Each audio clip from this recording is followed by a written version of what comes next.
آج ایک حاجی صاحب نے مسئلہ پوچھا کہ جنازے میں صفیں بنی ہوئی ہیں، جنازہ پڑھایا جا رہا ہے، اس کی صفیں کیا ہیں؟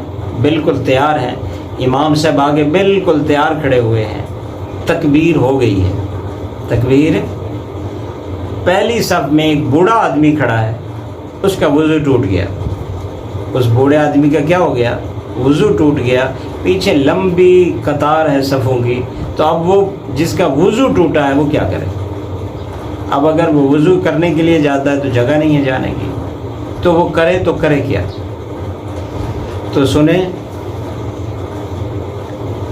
ایسی صورت کے اندر یا اس سے مختلف بھی صورت ہو، آپ صفوں میں بھی نہیں پھنسے ہوئے، آپ صفوں میں پھنسے ہوئے نہیں، آپ آزاد ہیں، پیچھے کھڑے ہیں، لیکن آپ کے پاس وقت نہیں ہے، آپ کے پاس وقت نہیں ہے۔ اگر آپ وضو کرنے کے لیے جاتے ہیں تو یہاں یہ جو تکبیریں ہیں وہ کیا ہو جائیں گی؟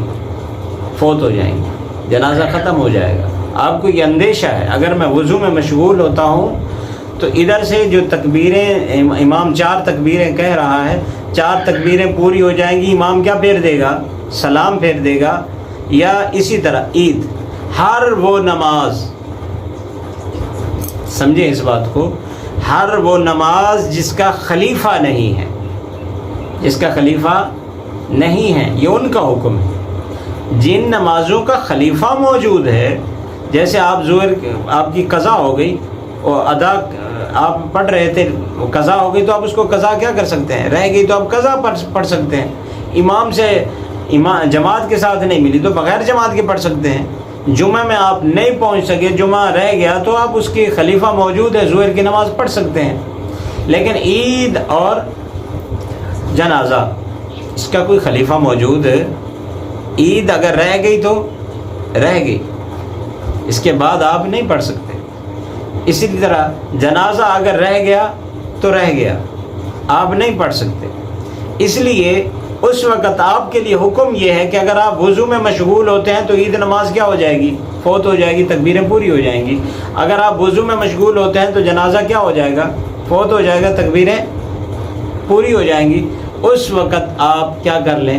تیمم کر لیں، زمین پر بیٹھیں، وہیں بیٹھ کر ہاتھ زمین پہ ماریں اور تیمم کریں اور شامل ہو جائیں۔ اور جب آپ شامل ہو گئے ہیں جنازے میں، پہلے 2 تکبیریں ہو چکی ہیں یا 3 ہو چکی ہیں، آپ چوتھی میں جا کر ملے ہیں، تو اپنی تکبیریں پوری کر کے پھر سلام پھیر دینا۔ جیسے امام اپنی تکبیریں کیا کرے؟ پوری کرے، تو آپ نے کیا کہہ لینی ہے؟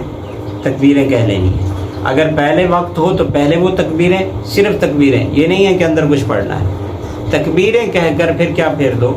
سلام پھیر دو، تو ثواب مل جائے گا آپ کو۔ دوسرا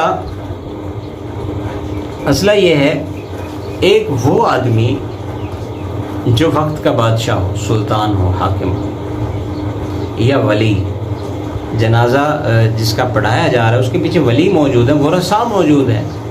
اب ورثاء میں سے اگر کوئی آدمی ایسا ہے، ولی میں سے اگر کوئی ایسا آدمی ہے، تو اس کے لیے حکم یہ ہے کہ وہ کیا کرے؟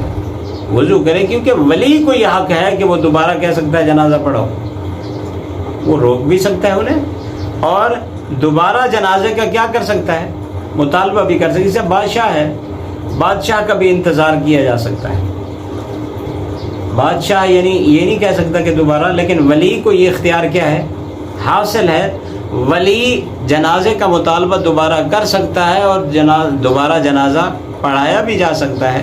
اگر ولی پیچھے ہے تو ولی کے لیے یہ حکم ہے کہ وہ کیا کرے؟